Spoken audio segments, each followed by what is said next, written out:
Sagittarius, hi! Welcome to Mr. Queen PH. At ito ang inyong monthly reading for January 2026. Ayan. So, this is a general reading. Maari kayong makarelate, maari hindi. Just take what resonates. And paalala lang po, ito lang po yung aking account. Hindi po ako magme-message or magpo-follow sa inyo para mag-offer ng services. Mag-ingat kayo sa mga fake accounts kasi lang sa scam po sila. Okay, maging maingat sa mga ganoon. Kung gusto niyo po ng private reading, meron tayong link sa description o kaya sa comment section kung paano mag-book. Okay? So, doon lang po kayo mag-message. Okay. Sagittarius, let's see energy for you ngayong January 2026. Grabe, January na. Limitation. Meron kang mga may mga frustration, no, for you ngayong January about the things na gusto mong ma-experience or makuha, mangyari. However, maaring maraming may mga limitasyon sa paligid mo. Let's say, pwede rin kasing ikaw yung naglilimita sa sarili mo or yung mga yung environment mo, feeling mo hindi mo kontrolado yung sitwasyon kaya you feel limited. But with number 4 here, 4 is about stability. This is about planning. So, maaring meron kang kailangang planuhin ng maigi ngayong January para magawa mo yung gusto mong gawin na akala mo limitado ka sa resources or sa kakayanan. Okay? Let's see what else. Minsan kasi pag yung bang pag feeling natin wala na tayong opportunity, wala na, nag-give up na yung iba na ayoko na, ganun. Marami pang paraan. Oo, you just have to discover other options, other possible opportunities. O, diba? You have to take action on whatever you want to achieve. This is, number 33 is a master number. This is a master creator. So, it's time to take action. Minsan kasi sabi nga, ito yung kasabihan na, kung gusto, may paraan. Kung ayaw, maraming dahilan. 'Di ba? Kasi kung gusto mo talaga, gagawan mo ng paraan yun. Hindi ka maghahanap ng mga dahilan na, ay, hindi ko kaya or may limitations or kung ano-ano pa. 'Di ba? 1-1, awaken. You are awakening. You are realizing your power. You are stepping into your own power. Yung iba sa inyo nagkakaroon kayo ng spiritual awakening. Number 11 is also a master number. Maaring you are going through some changes in your belief system. Yung paniniwala mo, yung pananaw mo sa buhay nagbabago. So, let's see, ano pa? I think you will take action and finally gagawan mo muna ng paraan yung mga limitasyon na meron ka. Kasi madidiscover mo yung iba mo pang kakayanan. 'Di ba? May iba ka pang mga kakayanan na hindi mo pa nare-realize na ngayong January you will see it. Ano yung mga abilities na yon? You have the 8 of Cups. O, 'di ba? May change, may shift. This is also leaving a situation. Leaving, pag-iwan, pag-alis sa isang sitwasyon na hindi na nakakatulong sa pag-unlad mo at paglago mo. So, para kasi itong yung bang imagine niyo na para kayong prisoner or may nagbablock sa kalayaan nyo. You will take action kasi nga maa-awaken ka na, marirealize mo na it's all in my mind. Itong prison na iniisip ko, itong limitasyon na to, nasa isip ko lang. And now, you are leaving that situation kasi it's time for exploration for you, Sagittarius. You have the Hierophant. Yung iba sa inyo, meron kayong makikilala or merong tao sa buhay nyo, like para siyang ah, mentor, teacher, guru, someone na nagbibigay sa inyo ng guidance. This can be a spiritual teacher na nagbibigay sa inyo ng kaalaman, nagtuturo sa inyo. 'Di ba? Speaking of stepping into your own power, you have the magician. The magician is someone na very skillful. O, kung makikita nyo yan, nakalagay action. O, skills, power. 'Di ba? Na-awaken ka na eh. Na-realize mo na kung ano yung true power mo. And you will use your abilities, your skills to make things happen for yourself. Ikaw mismo yung nagbe-break free diyan sa limitasyon na yan. And then you have the Two of Wands. This is making a decision. Like making a decision on which path to take.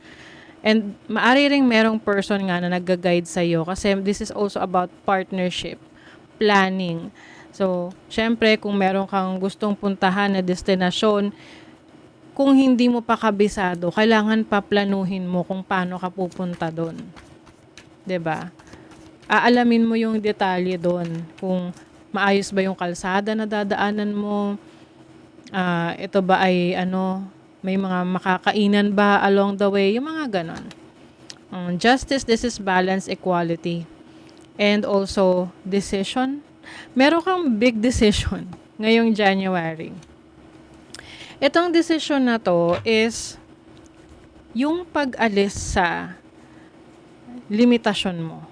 Minsan kasi meron tayong mga tinatawag na self-limiting beliefs. Ibig sabihin, tayo mismo yung naglagay sa isip natin na hindi na natin yun kayang gawin.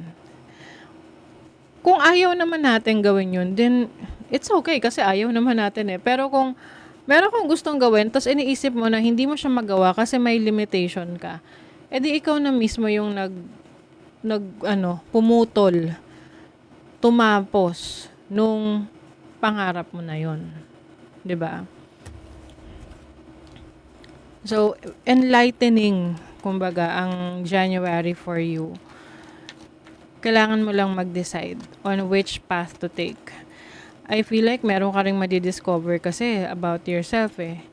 Na all your life, pinapaniwalaan mo na ganun ka or yun lang yung kakayanan mo. But the moment na nag-explore ka, you realize na ang dami mo palang kayang gawin. Indecision na naman, 7th house partnership. Pagdating sa relationship, okay, yung iba naman sa inyo, pwedeng hindi ito related sa career, trabaho, or anumang path na tinatahak nyo. This can be connected to your relationship. Na feeling mo, itong relasyon na meron ka is, ito yung nagbablock ng mga opportunities mo. May mga ganon na yung partner nila ang pumipigil sa kanila na mag-grow kasi alam mo na laging binabawalan or hindi sinusuportahan sa gusto nila. Kasi pwede namang kasing parang binabawalan, 'di ba? Pero or hindi ka binabawalan pero ang problema hindi ka sinusuportahan. 'Di ba? So you have to do it on your own. Some of you kasi, you are in a situation na gusto kayong kontrolin ng mga tao dyan sa paligid nyo. This can be a relationship, sa work, yung boss mo, or sino man na may authority over you. Na feeling mo, sila yung dapat masunod. Buhay mo yun eh. Ikaw yung dapat masunod. Tingnan mo, may escape, paalis ka. Aries energy, this is action. First house. Number 1 is about new beginning, action. Taking the first step. Yan. Doon ka na magkakaroon ng excitement with Mercury and Gemini in the 3rd house. You are finally exploring your options, your opportunities.